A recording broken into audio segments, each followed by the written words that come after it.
Welcome to a special Narrative Live. We decided to go back to the original Substack system because the other one wasn't working, but here we are. We're Nope. excited to see all of you join us. And I love this Substack system because you get to see everyone just pile in so quickly at the top of the show. Yeah. It's Yeah. so nice that you're here. We're going to talk about Pam Bondi. We're going to talk about Tulsi Gabbard. We're going to talk about the Epstein files and a whole lot more with Ellie Leonard, the great Ellie Leonard. How are you, Ellie? Hello. I'm fine. I'm fine. You're recovering from your I know. What did I have done surgery? today? I feel like I had a cap put on my tooth, so my mouth is like I was like, I wonder if I'm gonna stop being numb by the time we talk. Otherwise, I would have been like, but yeah, I think I'm good to go.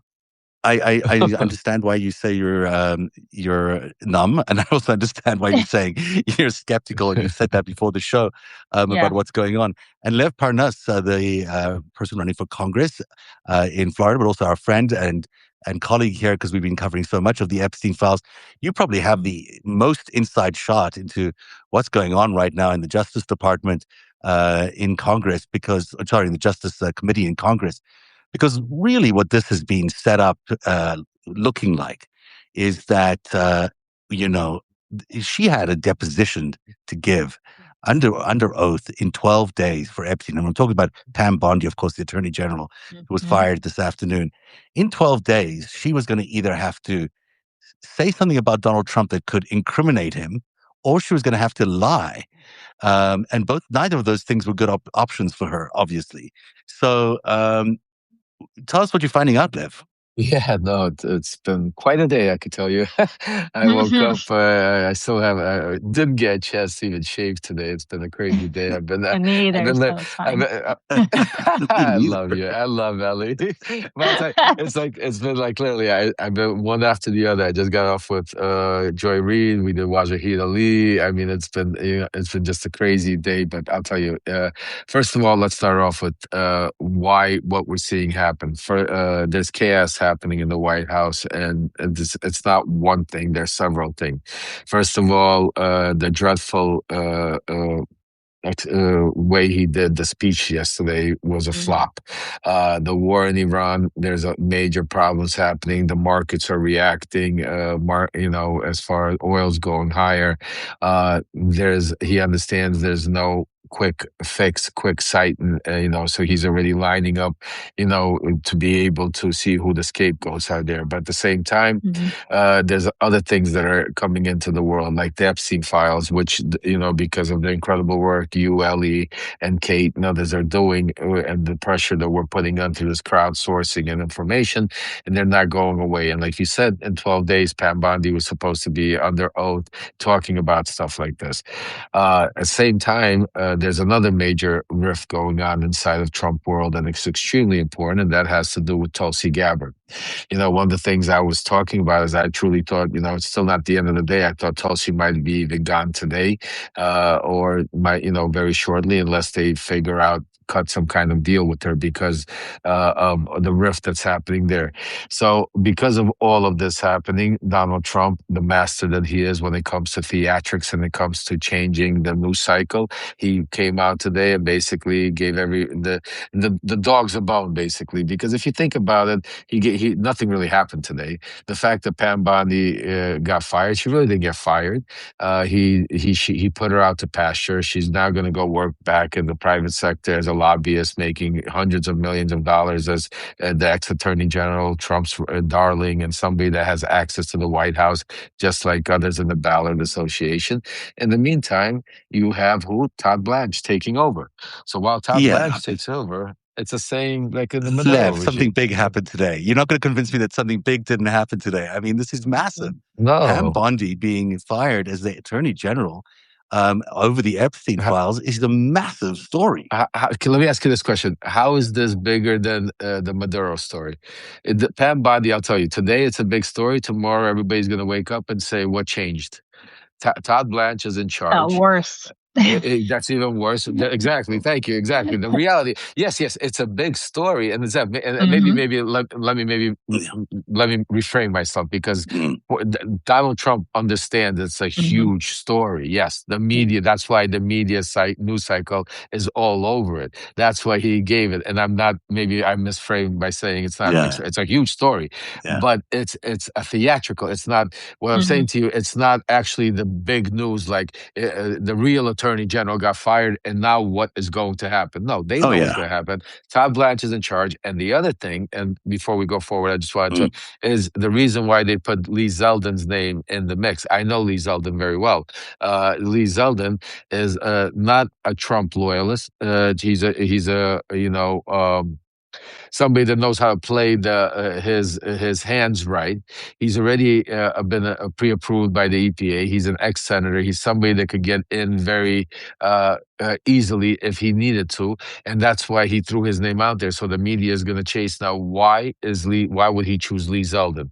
Why would he do this? But this is all set up, from what I'm hearing, as a distraction and also a way to also buy time, because now whoever he puts into that position, the first thing that attorney general is going to do and say, I need to now find out what's happening. I need to take a step back, oversee what transpired. And and at the end of the day, speaking to some of the survivors and speaking to some of the lawyers for the survivors, they are pissed off that this is happening the way it's happening, because again, she's not getting fired, she's not being reprimanded, she's not being made by the president to go in front and say you're going to be in 12 days in front of the subpoena. Well, she does still have to. I mean, there's no reason that Does she still?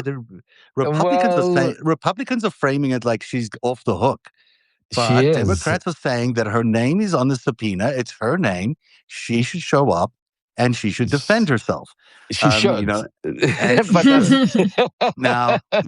the Democrats have the power to actually pull that off? No, but they shouldn't be giving up this easily. I'll tell you that much. Pam Bondi has a lot to answer for. This has been a huge cover-up. And, I agree with you. And in 12 days, if she doesn't appear in front of that committee, it's basically admitting A, that there was a cover-up, and B, that she was going to incriminate the president of the United States. And these are kind of obvious when you look at the situation. This is a terrible look for this administration. Now, Todd Blanche is even more compromised in many ways around the Epstein files. But somebody in our chat just said something interesting. I'm not a lawyer, and I'm sorry to interrupt you, but that's also could be 100% true. Now, as a citizen, as a regular citizen, when she goes up there, she could take the fifth. Yeah, she could plead the fifth, but again, she could plead the fifth. But see, that doesn't look good. None of this looks good. I agree with you. But I think they're more concerned about the actual criminality coming out than the look, because the look it's already because the strategic way. If you take away like for a second of the optics, and I agree with you, Zev, the optics are horrible and everything. But if you take the optics away for a second, and you talk about exactly the action. One of the things I always say is, don't listen to what they say, watch what they do. Yes, there is a lot of things that look bad with the situation, just like with Todd Blanche, the way it happened with Maxwell and her transfer to prison. It looked terrible, but they got it done. They didn't care. They moved on. What I'm trying to say here is they are moving ahead because the cover-up, they need to prolong the Epstein files. They need to keep the cover-up going. They need to make sure to fight another day. And, with the Iran war happening simultaneously, with all of these things now caving in, and having also, like I'm telling you, Tulsi Gabbard, she's a main thing in the thing. Keep that space, because I'm telling you, she's going next. Yeah. Well, how she's going is going to be the question. That's the whole thing. How she goes, if she goes peacefully, or she goes on Tucker Carlson and blows shit up. Because I'm telling you, and between her and Laura Loomer right now, major rift. This is that's why I was laughing on Joy Reid. We were doing a show, so me and Laura Loomer have never really agreed on anything except for our reporting on Tulsi Gabbard. Today, we're the only two people that are reporting that Tulsi Gabbard is a crowd. So we'll see what happens. But listen, there's the three women now. You've got Kristi Noem, you've got Pam Bondi, potentially Tulsi Gabbard. it's just looking like this man's entire internal and external security teams are failing, right? The leadership of Homeland Security, the leadership of Justice, and potentially the leadership of intelligence, all potentially gone because they refused to incriminate themselves by saying the truth about the president. I mean, in each case, they were all, potentially up for perjury charges. I mean, it's all pointing back to Donald Trump. And Ellie, maybe you could have Absolutely. thought about how this really relates. He's going after women.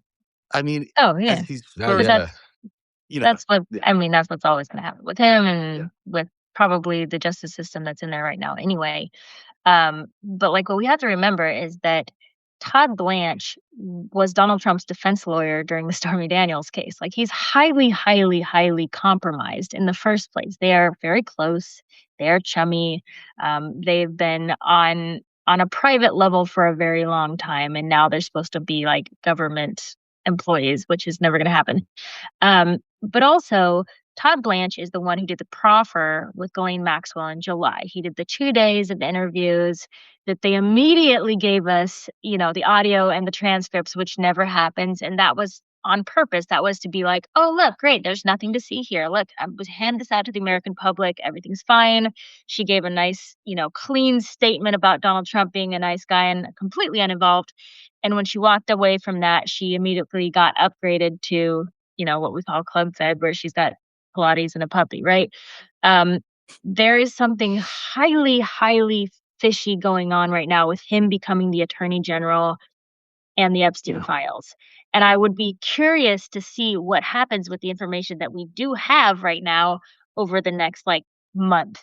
If that information, if the DOJ search page, if the websites that are available get shut down and stuff starts getting pulled away instead of being given to us more. That's why I was telling everybody today, go download everything you can, because my guess is this is going to disappear or it's going to change or it's going to become more redacted. Absolutely. But in those proffers, Ghislaine Maxwell perjured herself left, right, and center. And that was easily provable from every file that came out after what she said. She said that, Epstein didn't have computers. He had 100 hard drives that they found. She said that I forget the other thing that she said, but she just said this long list. Oh, the birthday book, stuff from the birthday book. And then the birthday book came out right after, which was interesting. She lied everywhere. Yeah. Right. She Everything was a lie. she's never seen him with young girls or Trump. Yeah. Right. There was Something like Donald that. Trump was a gentleman. Gentleman that? and a But to scholar. say something that was helpful, she would start to say things where she might have actually given us some information. Todd Blanche would steer her away and ask to be like, you know what, we're going to move on. We're going to ask another question. So it was Exactly. very clear what the point of those interviews were. And then she was immediately moved up to a lower security prison. My guess is there's probably a pardon coming for her in this process. There's probably a lot of pardons coming for a lot of people. But I think this is going to make the Epstein files harder to search through and excavate. And I think that was probably the point. I am betting there are a lot of really heavy duty NDAs being handed out to these people who are leaving the White House. I wonder how much they will be willing to break those NDAs.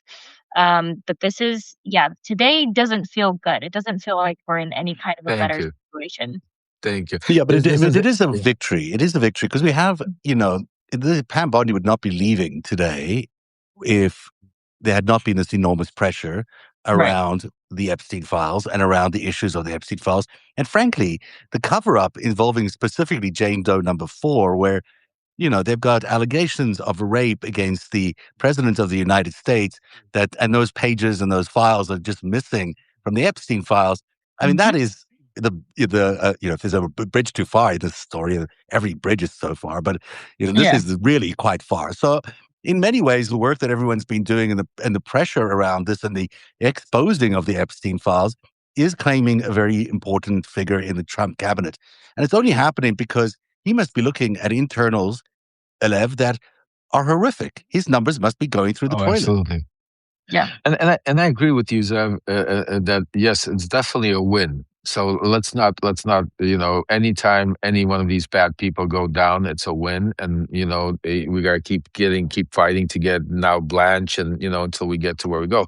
But also I want to be very clear, what Ellie said is 100%. I feel the same way, that today didn't change anything. And one of the things, like, I said to the people, I remember when Venezuela happened. Let's take a good example. When they took Maduro, people in the streets of Miami, people in the streets of Venezuela, all over the world were celebrating, like, and I did the same thing. I came out, I said, yes, it's great, Maduro's gone, but it's not a win. The Delcy Rodriguez in charge. Same thing happened in Iran. If you remember, when the first day that Trump bombed Iran, you had people in Los Angeles, all over the world, saying that the Ayatollah's gone, but these are figure pieces. It's not regimes. It's not No. ideology. It's not changing any different. And that's the important part, that I think where the media doesn't focus on, where the media goes into sensation of, let's try to figure out why Pam Bondi's dying, what's going behind the scenes, and what is Chrissy Noem's husband wearing. I think the important part where we need to keep the focus on, I think, is what is really taking place. And what really is taking place is we're in a war that he cannot stop, which is very dangerous. That is being really manipulated. It's like I say, he kicked over the hornet's nest. We have continuously, ICE immigration issues that did not stop. You just don't see them on TV every day, because you have, constantly the news cycle changing. The war in Russia and Ukraine has not stopped. If anything, it's intensifying. Gas prices are going up every day, by the day. I mean, you can't even, people soon won't be able to leave their house. Our numbers, his poll numbers are through so I always say, don't listen to what they're saying, watch what the action, all of that's happening. So that the thing that we need to concentrate right now is we need to be able to make a change, because before the midterms, because all of this, if you really take a look what it's leading up to, it's leading up to something like, we're coming heads on to a point where he is going to have to pull the trigger somehow to try to halt these elections, steal these elections. Because even if you take a look at with the Save America Act, with him signing yesterday that EO executive order, yesterday. the executive order, to no mail-in voting, to discussing putting ICE at I mean, that is the number one key issue that they're trying to do away with. I'm saying to you, besides the Epstein files and the worst, we have a lot of things that are right now I think that are so crazy that's happening. And the fact that we have this little win that Pam Bondi's is gone. You know what? If she was, maybe in prison like Maduro, I'd say it's a win. But Pam Bondi going making millions of dollars and right now, and she's getting a golden package. She's going to be part. I mean, I look at it as a bad day for America. It's another slap in the face to the Epstein survivors. It's another slap because until there's accountability, if they get her and she testifies and she doesn't take the fifth, then I will say, okay, there. But I don't think see it the happening. testimony in 12 days, I mean, I think it should be a real pressure point that, she shouldn't be able to get away. If you've got an opportunity to call your congressperson or senator right now, call them right away and make sure that they know that you want Bondi to show up. Now, she doesn't have to, of course, but the more noise we make about that, the more she does have to. She's been subpoenaed, right? Right. I mean, technically, she has to be there. She has to. It's just now it's technical issues. Can she now, because she's not an employee, she could take the fifth, So there's a little different things where she could go. Yeah. But you did say something right there that I just want to touch on, Zev, because it's, I think, extremely important, something that we're all working on, Ellie, all of us behind the scenes, is our incredible volunteers. After the No Kings rally, we've decided that we need something to happen every day. We can't get 8-9 million people in the streets protesting every day, unfortunately. Otherwise, we'd have change right away. But we can do something because of technology. When protests were first happening, people had to go in the streets because there was no way of them letting their voices heard. Today, we have computers, we have cell phones, we have OS. So we're putting together right now in coordinates with Defiance.org, with Midas, with I spoke to Joy, Waj, and all of our platforms. We're going to start doing everyday National Phone Your Congress People Day. Email your Congress people. We're going to flood the phones. We're going to flood it. I just want you people to understand one thing. A regular congressperson, maybe gets 100 calls a day if they're important. Imagine them getting 10,000 or 100,000 calls a day. Imagine them getting 10,000 or 100,000 emails in their email box. Their work will stop. Everything they're doing with their life will become a misery. It will be bigger than, and this is going to be a national movement. We're going to do it every day until we get results. And the first thing we're going to make sure is that the Save America Act gets thrown out. We want fair and square election. And like this, we're going to do it subject by subject. We're going to they want to shut down our government by not paying our employees. We're going to shut down the government by flooding their phones and emails and not allowing them to continue to work until they respond to the people's voice. So we're days away, folks. We're putting it together. It's going to be a whole movement. We're all going to do it. Everybody's going to jump in on it, and it's going to be every day, because you know what? Every one of us, you wake up, press the phone button, call your congressperson. Driving to work, it's easy as that. You don't have to go outside. You don't have to go in the cold. You don't have, and it's going to be a modernized protest. Nuisance, and like a famous senator said, good trouble. You know, Good trouble. may he Yeah, you rest also it- need may to he keep a rest in record of all of that, because that's how you get to ultimately, if your government is not responding to your concerns, that's when you can overthrow that government. I'm not saying that we should overthrow them. I'm just saying that we need to keep a record of every attempt we've made to have them Absolutely. respond. Absolutely. All that sounds good to me. I would still like, the calls to happen around Pam Bondi to testify. I think it's super important that Yeah, the no, attention absolutely. stay on the Epstein files, because this is going to be their attempt to dodge this, Ellie. I think what you were saying earlier, Todd Blanche in there, Mr. It's okay to party with Jeffrey Epstein, he's going to do whatever he can to protect his client, the president of the United States, who has no business being in this position, by the way, Todd Blanche. But he's going to do his best to cover this up. And the pressure around this story is so important. The work you've been doing around Jane Doe 4 is super important, Ellie, because whatever happened there, and we don't know what happened there, needed to be investigated. We need to understand it in greater detail. The FBI's failure to do that initially is a problem, but now the FBI's cover-up and the DOJ's cover-up of an alleged crime by the President of the United States is still a massive, massive focus. We're not talking about just, just stealing something from the corner store. We're talking about the rape of a 13-year-old girl. You know what? I was just processing all of this as you guys were talking. It sort of feels like, and granted, it was very early on, but when we were dealing with or reading up on like the Katie Johnson case, it kind of feels like we failed her a little bit, because we are so focused and headstrong now, and like investigating and finding details and making phone calls, and like we could have been doing the same thing for Katie Johnson back then, and she didn't really get the same respect, but we weren't in the same place. Like as a country, we are like eyes on the road now. And so the Jane Doe case, Jane Doe 4 out of South Carolina, kind of feels like a second chance to get it right. And it is a very complicated case. It is a very tough case to investigate, just because of the time frame, and it's just the idea of everything not being online, and how do you find this information, and how do you verify it, and how do you find witnesses.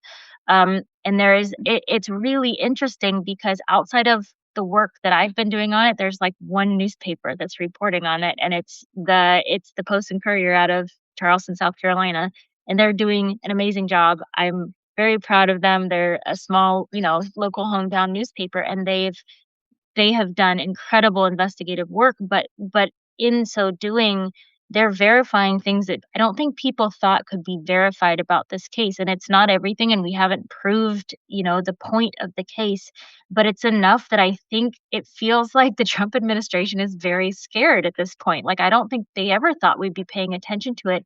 And there is a lot of information. It is a much more detailed case than we're used to being handed. We have 4 FBI interviews. We have we have all these little details about like where people were at what time, how much their house cost, when they moved there, Exactly. flight logs. And we have this, this event that took place on the island that included all of Epstein's buddies, and it's called the Renaissance Weekend, and it started right when he would have been there. And later it was, it was a big Clinton event, and And we have his emails saying that he's fully aware of this event. He knows that it exists, that Oh it's yeah, that important. Renaissance And we, weekend is something else. It's a real find, Ellie. And Great, yeah, who's the guy? incredible. What was the name of the organizer there? Philip Lader, I think. Yeah, who lands up being a Bill Clinton, in his administration for a long time. Yeah. From Yeah. 10 years. So this is Crazy, something that happened in the 80s and 90s. And, it basically forms the Clintons' inner circle Right. in Hilton Head. And so that is significant. We know And Jeffrey he was there Epstein a knew lot Clinton. later. I mean, we have Yeah. lots of slight logs from him later being in Hilton Head quite a bit. We just don't have something as early as the 1980s because we don't have records of those things. Mhm. And so we're still digging. And I have contacted the people who run the Renaissance weekend, and they swear he was never there, but they can't That show me Epstein any was never information. there? Yeah, they swear it. But they can't show me anything because it's private and it's off the record and they're not allowed to share. So, I mean, take that for what you will. But it's like we have a lot of information that is just these little circles that match up to the things that he would have been doing, but we haven't specifically placed him in that spot. If we specifically place him in that spot, then we can start to talk about him taking girls back up to New York City, which is not uncommon. He did that from Palm Beach once he was in Palm Beach. And this was prior to him owning a house in Palm Beach. So it's not unlikely that he would be at this sort of hot spot, on the East Coast in the warm beachy area. So it's something we're working on. It's something that the Post and Courier is continuing to work very, very hard on. But I was really excited this week that it got publicity, right? Like Yeah. I was really excited time. to see that their story had made it into all these kind of bigger newspapers and that people were talking about it and that it didn't go away after those 302 interviews showed up. Like it just didn't disappear. The Daily And that was Beast another even credits opportunity. you, right? The Daily Beast Yeah. credits you. And then the I know. I was We're like, still "Oh, it's talking my end to get Michael Wolff." Yeah, we'll talk about that in a second also. Oh, I do want to talk about Michael Wolff. I do want to talk about that. But before we get there, the other thing that sort of makes me, maybe this is a silver lining for everybody, is, this administration is under so much pressure. And yesterday when we saw Howard Lutnick, who's the Commerce Secretary, who has no business doing this, with an EO standing next to Donald Trump and, getting him to sign on this EO, which is questionable at best, which is going to steal people's rights to vote by creating a national voter registration list, I guess. And only those people will get the ballots sent to them if they're on an approved list by the U.S. Postal Service. It is the most unconstitutional, ridiculous thing you can imagine. But two things struck me about that. Why is Lutnick doing that? Like, don't they have anyone whose portfolio that is? And secondly, why are they doing something that's so obviously illegal and is going to get thrown out by the courts? It is such a sign of desperation, as are all these firings. They look like this is Donald Trump, who never admits to doing anything wrong, firing the three big cabinet secretaries of his key policy agendas. I mean, nothing could say, "Oh boy, we're screwed up," more than that. Well, it's that specific Donald Trump strategy is throw a lot of shit at the wall and make sure to cause a lot of confusion for you not to know what's real, what's made to distract, and what's moving on. That's what he did. That's basically the art of the deal with him. You know what I'm saying to you? Yeah. And that's why you're seeing a lot today, one of those days where you're seeing a lot of different things, moving parts. Why? Because yesterday, what he planned did not work. Today he didn't have that where where the markets are down and the oil is all of a sudden everybody's saying, "Oh, what a great speech Trump did." He had the opposite effect. So what did he do? He said, "We need something more powerful." And he came out and now you got, the Attorney General was gone and all of these things and we're all talking about. But at the end of the day, it's good to, like you said, why does he have Howard Lutnick doing it? Just like, why does he have Steve Witkoff negotiating with Iran?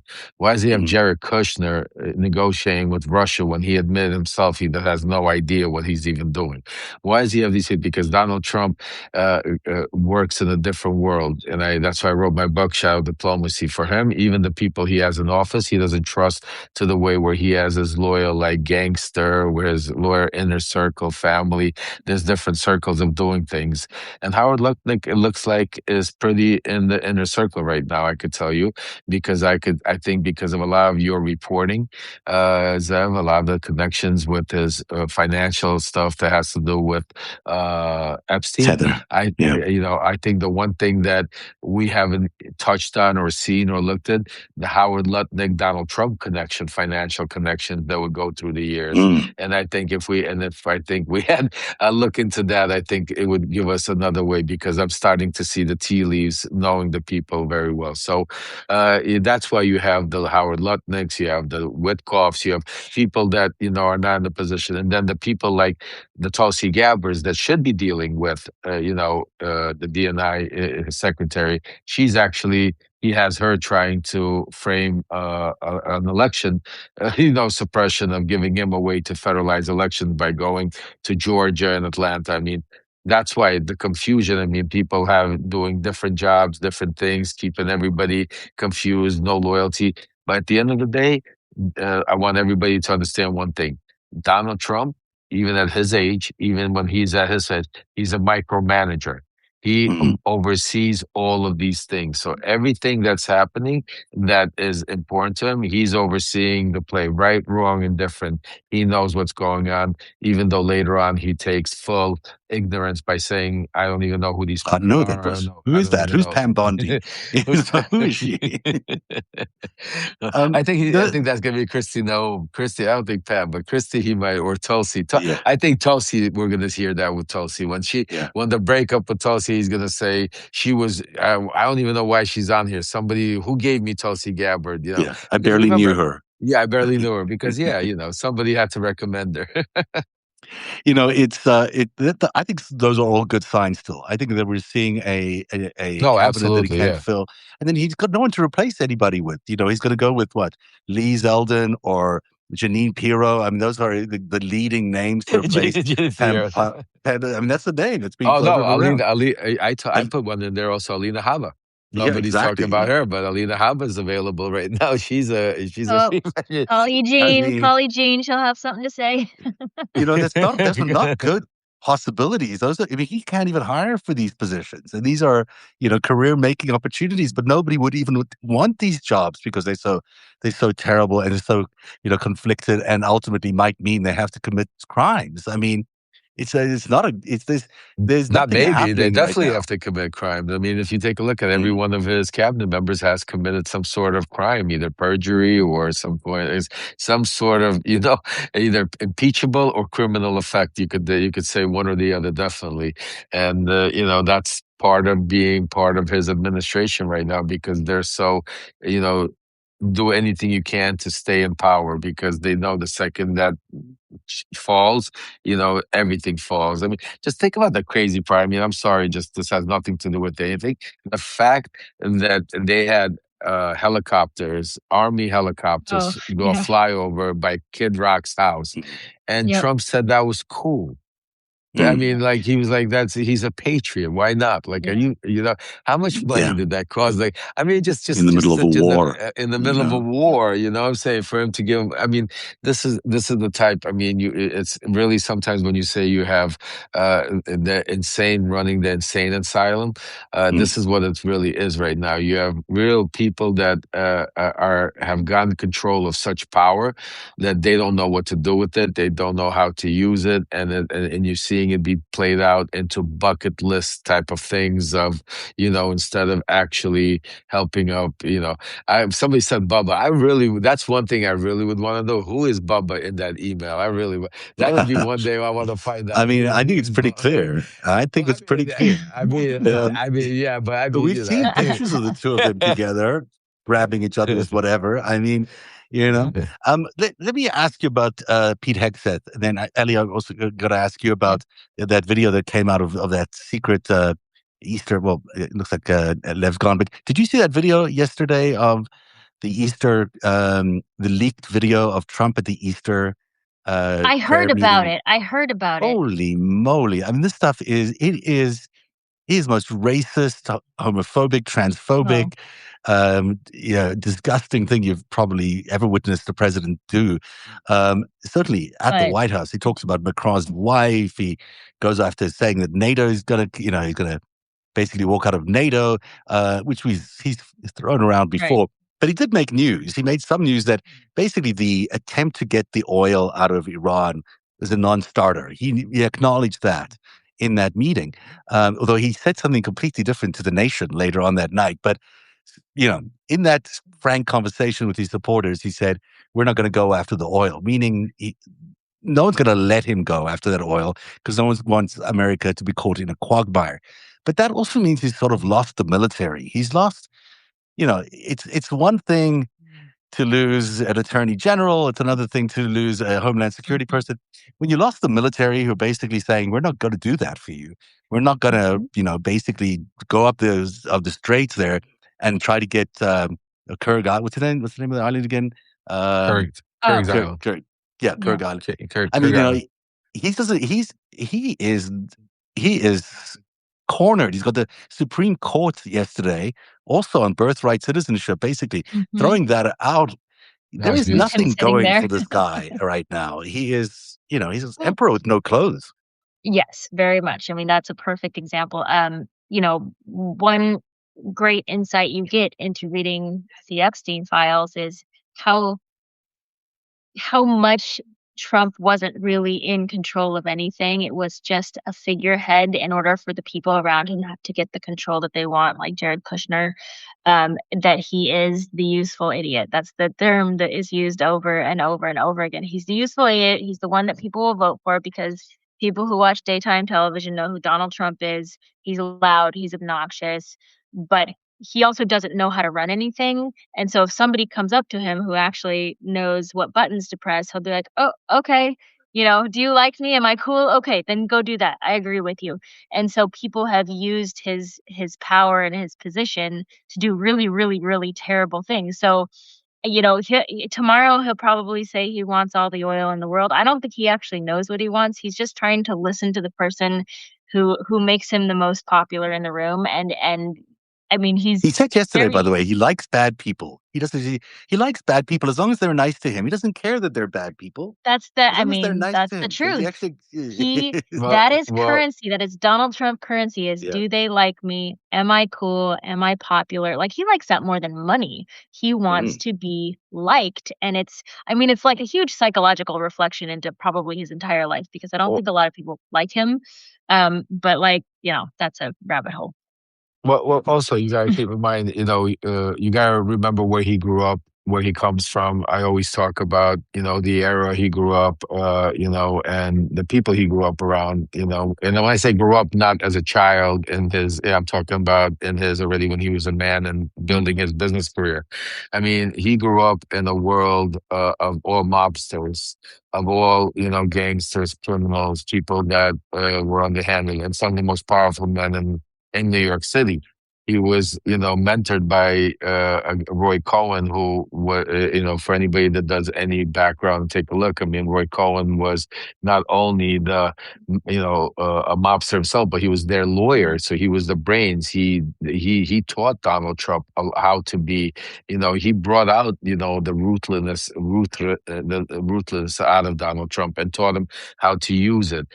But the other thing you have to realize, the 90s, the 80s and the 90s was like a show-off type of a era where people tried to show off their wealth. They tried to show off. It was a time where you didn't have these billionaires. You didn't have all that. It was a time where, it was more of a middle class, and all of a sudden you had the few and the Donald Trumps or the rich that would go out there. They're usually rich people would stay in their own lane. You wouldn't know where to. But in the 80s, Donald Trump was one of those that wanted the attention. He wanted to show up, and Epstein was in that same. It was that whole crowd of chasing models. chasing models. That's where it came in exactly. Showing up to a restaurant with 10 models. I'm saying to you, that's where it came from. Being in that circle of wanting that attention of doing one of. If you came in with 5 models, I'm going to come in with 10 models. If you came, and of doing each other in that world, which was very small. It's not, now we have so many rich and wealthy individuals.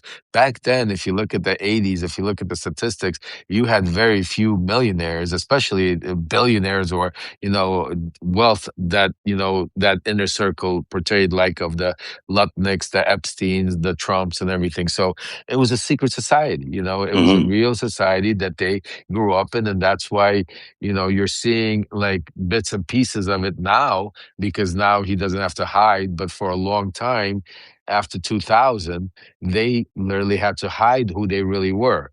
They had to, because of the Me Too movements, because of all the different things that started happening. They started like, whoa, let me try to. And now Donald Trump is again letting it all out, type of thing. So you have to. I always think of Miami Vice. Did you ever watch Miami Vice, the TV show? Of Johnson? course, yeah. That show reminds me of Donald Trump for some reason. I just get that. Oh, yeah. Well, when I first came to New York City, and everybody had like the wicker shoes and the blue suits with the pants that are a little bit too short, and they all have like the Donald Trump Jr. hair. I thought that was just a Trump thing, but it's like Wall Street. You go down there and everybody's dressed like that, and it's like 1989. It's very weird. Yeah, I know it's Wolf of Wall Street. That's exactly right. Speaking of Wolf, let's talk a little bit about Michael Wolff. He's come after you guys. He's come after me in this latest conversation with Michael Cohen. Is there any update on Michael Wolff? Is he going to hand over those tapes? Is he? What do we have? I have a quite long, I don't know if it's long, medium length email thread with Joanna Coles. I reached out to her and I said, okay, what I was very respectful. I'm not here to attack anyone, but like, what are we doing? Like here, how do you feel about this? How do you feel about these conversations? And she it was a little bit of the answer in the can of, I asked him about those emails and he said this and this, but it was the emails that came out in November. It was nothing after that. And there's some really, really upsetting things that have come out after that are in these emails about if you think of like Michael Cohen to Donald Trump, Michael Cohen's role with Donald Trump, like that fixer role, that became who Michael Wolff was for Jeffrey Epstein. He was his fixer, and his main thing he was fixing was journalism all over New York City. He was taking stories and he was making them disappear, or he was discrediting journalists who were writing about Epstein. And then he was trying, he became this real parallel to Steve Bannon, where he was trying to do a documentary too. And he was absolutely trying to write a book about Epstein, and he kept trying to meet with him and interview him. And you start to see these emails where he says, I have this interview, so you can get Bannon over here because he can't deny that this A, B, and C did because we have the interview. And he started using the interviews as leverage for other people, almost like a little bit of blackmail. And so it's really, really sketchy. And so I just sent the whole thread to Joanna and I said, you might want to read this over. There's a lot of updates. And, I'm not mad at anybody, but this definitely needs to be something that we talk about, because at what point do we stop saying nobody wants those interviews, which is, I guess, his going, the going thing he says. Yeah. And we just click send, right? Or maybe he can put them behind a paywall on his Substack, but like they've got to go somewhere, because when you have anybody who is the head of a 30-year crime syndicate that's like global and involves children and involves billions of dollars, and you have 100 hours of interviews with them. If we had 100 hours of interviews with Al Capone, you bet those would have been made public, and we would have done something. Would. And because they could be incriminating of him, and that's probably and I think that's why you wouldn't. Yeah, right. That's why they're picking him. And just for people that don't know who Joanna Cole is the senior editor at the Daily Beast, and she also has a podcast that she does with Michael Wolff. So she actually went on a show with Steven Schmidt, and they were talking about. I don't think Steven Schmidt understood what was going on at the time, but I walked in on the show and I saw her there, so I went into the comments and said, Joanna, since Michael Wolff blocked me, maybe you could come on the show and have a discussion with me about why he's blocking people and covering up. What is he trying to hide? She didn't respond. Then now I've had some of my volunteers reach out to her. I've done a post out there, but she needs to come out and listen. This is not an attack on Joanna. And I'm making that very clear. But this is a platform of transparency. Me, Ellie, Zeb, all of us here, the Wolf Pack, if you want to call us, whoever, we're not. It doesn't matter if you're Democrat, Republican, male, female, black, white, Jewish, Christian. It doesn't matter who you are. If you're involved somehow with the Epstein files, or if you're somehow involved in the cover up, or if you're somehow involved in giving a platform to some of these people, we will call you out, and we will hopefully let you know and give you the opportunity to make it right and move on and be on the right side. But if you choose to monetize these situations, because I listened to some of their podcasts, not because I wanted to, but because I was trying to curious, and I'm realizing that they are releasing some of these tapes, but strategically on the podcast, but they're releasing them strategically to make the value. They're not releasing the whole tape. They're not releasing they're not releasing the tape where Epstein says, yes, Melania and Trump slept on my plane and this and this. So this way he doesn't have to go sue anybody. You know what I'm saying here? He doesn't do that one, but they do strategic depending on what the news of the day and what the story he's printing in the Daily Beast. So to make it fair is, yes, the Daily Beast there is to make money. They're a for-profit organization, but they are also a journalistic organization. They're supposed to be non-biased and do the truth. So we need to, before we say cancel, I'm not part of the cancel culture, folks. So I'm not saying cancel Daily Beast or Joanna. No, I'm saying to you, let's get her on the platform so me and Ellie and Zev could speak to her. So give her the news, have her see what the light, and hopefully she can make the right choice and make her decision, whatever she wants to do with Michael Wolff. That's my opinion on that. Go ahead. Well, I think a lot of these folks are very close. Like I think she and Michael Wolff are probably very close, and I think there's a side of this story with the Epstein files where people are realizing that their closest friends did horrible things, and coming to terms with that takes a minute. And if she discovers some of the things that are said in these emails, it may take her a minute to realize how to walk away from that. Because again, I've shared emails with you guys that I have not shared publicly that have probably more legal implications, I would say, with Michael Wolff. And I'm not sharing them publicly yet because I don't want him to come up with a statement that washes it away. Like I want it to be something where I know what I'm reading before I post it. But I think for someone like Joanna Coles, who sort of made her decision early, I think she sort of shut out everything since then. Because she said, okay, I heard his statement, because, he's a good bullshitter. I don't know how else to say it. Like, he can talk himself out of things that look really bad. And if she's close with him, she's going to accept those answers and probably, stick her head in the sand a little bit, because she doesn't want to find terrible things out about her friend. But there's some really bad stuff in there that clearly goes against what his narrative is right now. This idea that he was, he thought Epstein was a bad person, or he was there to expose him. Like, it was very, very clearly none of that. But you have to be willing to look at it.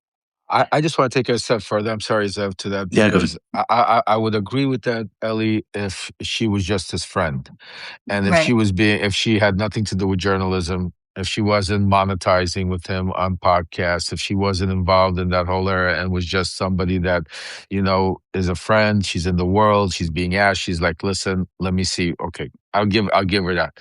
The reason why I think this is a little bit more important is because she's a senior editor at a Daily Beast. It's a newspaper. She needs to know the facts, who they're dealing with, because she's allowing him to write for the Daily Beast. He's writing articles for the Daily Beast. That's first of all. Second of all, she is doing a podcast with him 3 days a week, which is monetizing. So because of that, she has some explaining to do, as far as I'm concerned. And again, I'm not trying to say explaining to do to cancel, but go ahead, Tim. I'm sorry. No, there's a crime potentially going on. As I've been trying to say on Greatest Heist, the cryptocurrency Sounds like crime somebody's is like happening right now. If these people are withholding information on this massive crime against the American people where their treasury could be stolen and billions of dollars could be stolen from all of us, and they're all like parsing which bit of Epstein files or tapes they should release on any given day, that is, contributing to the crime. It is obstruction of Absolutely. justice. They should be putting out everything they have because we are in the middle of a crime scene right now. There is crime happening 100%. everywhere around us. And if you're holding back information, whoever you're doing it, you're complicit. The news that Thank everyone's you. I'm asking us with to you. talk about, by the way, on the chat here is that Defense Secretary Pete Hegseth today asked the Army's top officer to step down and retire. It's an extraordinary move amid the war with Iran and the latest in a series of clashes between the Pentagon chief and the service's senior leadership. General Randy George had been expected to hold the job of Army Chief of Staff until the fall of 2027, completing a typical 4 years at the post. But Hegseth has decided to go in another direction. Hegseth's team said in a brief written document confirming the shakeup, nothing further to provide at this moment. That is, shattering, because we were saying earlier on this notion that the military is not supporting what Trump wants to do, and now you've got Hegseth, removing the Army's commander. That is significant, because is this in fact what's going on? That the military has said no to Donald Trump, and he's fired the general. What does that mean? Does that mean they're going to still go at it? They still intend to go try get the Straits and bombard them further? That seems to be what Trump was hinting at last night, and could be what's going on. I don't know if you guys have a take on that. Go You ahead, want Lev. to go early? I mean, I do. I mean, No, you go ahead. You go ahead. no, Looking up well, something from the comments. Go ahead. I think, there's a lot going on with Pete Hegseth right now, and we spoke about it a little bit offline before we went on here. That you have reports right now, breaking news that he fired, the admiral, which we need to understand. Earlier today there were reports about Trump, posting, talking about how Hegseth, over maybe gave him too much of not a proper or whatever. I don't have the information from me, but something to do with Hegseth throwing him a little bit under the bus when it came to information having to do with Iran. Just yesterday, we had all of that reporting having to do with Hegseth's broker trying to make trades right before the attack on Iran. That's coming out. So there's a lot of rumblings right now when it comes to Pete Hegseth. So once we get off this live, I will definitely make phone calls and find, because today's been a crazy day. This Hegseth stuff is breaking right now, but I wouldn't be surprised either way, like you say, either because they're getting the Army to maybe say like enough is enough, we're not doing it, or this could be more scapegoats for Pete Hegseth to say, okay, this is who told me to do it, kind of thing, and have somebody else to blame. So, but I'll definitely make phone calls, get to the bottom. Haven't gotten off live yet, and I'm with my phone. We'll let you go do that. My phone has 30 text messages right now with all of the Bondi'S stuff going on, but it's incredible. It's a crazy day. But the one thing I'll tell you is, and that's why with all of this going on, can you imagine, folks, if we actually had some leadership in the Democratic Party right now? If we actually had somebody, some people in there that were willing to stand up, to go out there and right now, literally not go on vacation, do some kind of activist work, forcing, I don't know. It's just with all the crazy, with such a slim majority, I just can't see how we can't start getting accountability. Why can't? So hopefully this new campaign by, this protest through the phones and emails, hopefully that'll make a change, because, we can't wait till the midterms, because Donald Trump is that cornered rat right now. Everything's coming together. The war, the Epstein files, the financials, the tariffs are coming up, gas is going up, job prices are everything, you name it. There's no positivity. And, when a corner rat get cornered, what do? They jump and attack. And that's the dangerous part. Now, the other opportunity, sorry, go ahead, Ali. Well, I was just gonna say, somebody had said to me today, like, don't cut short the amount of information we have outside the DOJ that has to do with the Epstein files. Like, they may clamp down and we may lose everything that's coming out of the DOJ, but we still have the full Epstein estate. We still have the interviews, right? I mean, we don't have them, but they exist outside of the DOJ. So there's a lot of information that does not belong to the DOJ, that we're not really mining right now that we could. And I think that the House Oversight Committee needs to focus on that information that's outside the DOJ. Excellent said. What about also, just to add on to it, the private investigators that took out Mhm. all of those data that Right. we're finding out that what Mhm. happened to all of that data? I mean, Yeah. so you're right, Ellie. There's a lot more than just the DOJ has to this whole Right. Epstein fiasco. Treasury has a lot of information as well that would be interesting to get your hands on. The thing you're talking about November is this is, I believe, going to be a presidential election, and it's going. But I don't mean that we're going to be electing a president at the polls there, but the result of it will be electing a president, because I don't think this regime, if it continues on this trajectory, can stand for that much longer.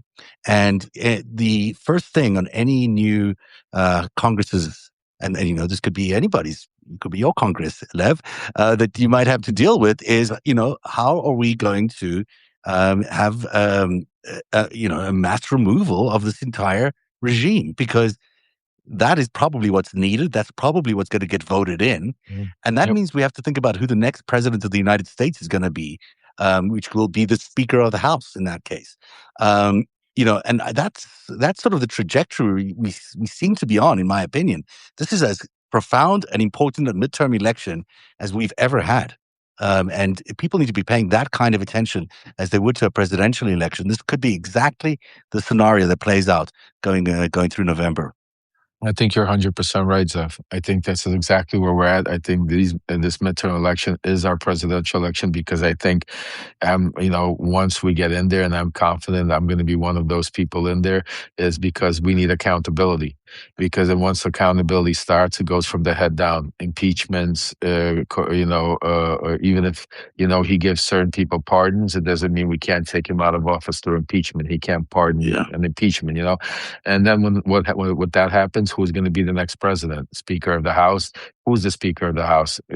Today, we need to think really hardly, because these people that right now are running the show, the establishment, like Hakeem Jeffries, and yeah, they're not nearly close. I'm not going to put them in the same realm as Donald Trump, so it's not the case. But they have their hands, also dirty, because of getting our country in this position, allowing us to get to this point that a tyrant like Donald Trump could be able to take it. It's not just him, but it's the whole establishment over the years that allowed us. So, I truly hope, that in these midterms, that people stand up and really vote for a new Democratic Party, and don't think about so much about policy, but think about more about the fighters that we need in there, that will not be scared to stand up to not only the Donald Trumps of the world, but also the enablers in Congress. They're going to be fighting very hard to save only their lives, but also fighting for Donald Trump. So that is what There's a we are here. coalition waiting to be built there, Lev, of Yeah. moderate Republicans and moderate Democrats who want to see a change in this regime, who want to Yep. return That's America to the me. right path. And that, I don't know if you might be doing it, but I don't see a lot of that coalition building being built in before this election. People should be running on that. There's an opportunity to run on, let's replace this government, whether you're I, I, Republican I, or Democrat. This is the way you're going to vote.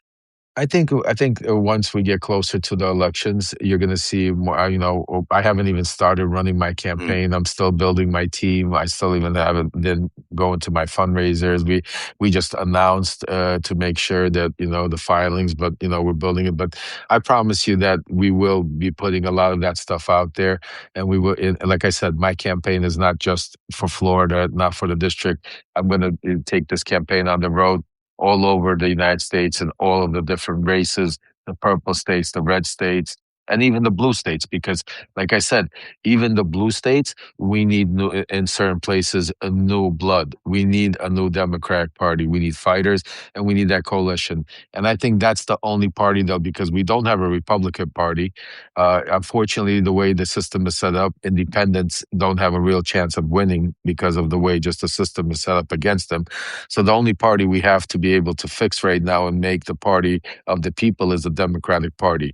That's not fully. And that's the chance we have to be able to get new blood, fighters in there, take out the old establishment, start off with the corruption and the way the money comes into the system, do away with, term limits, you know what I'm saying, to stuff like that.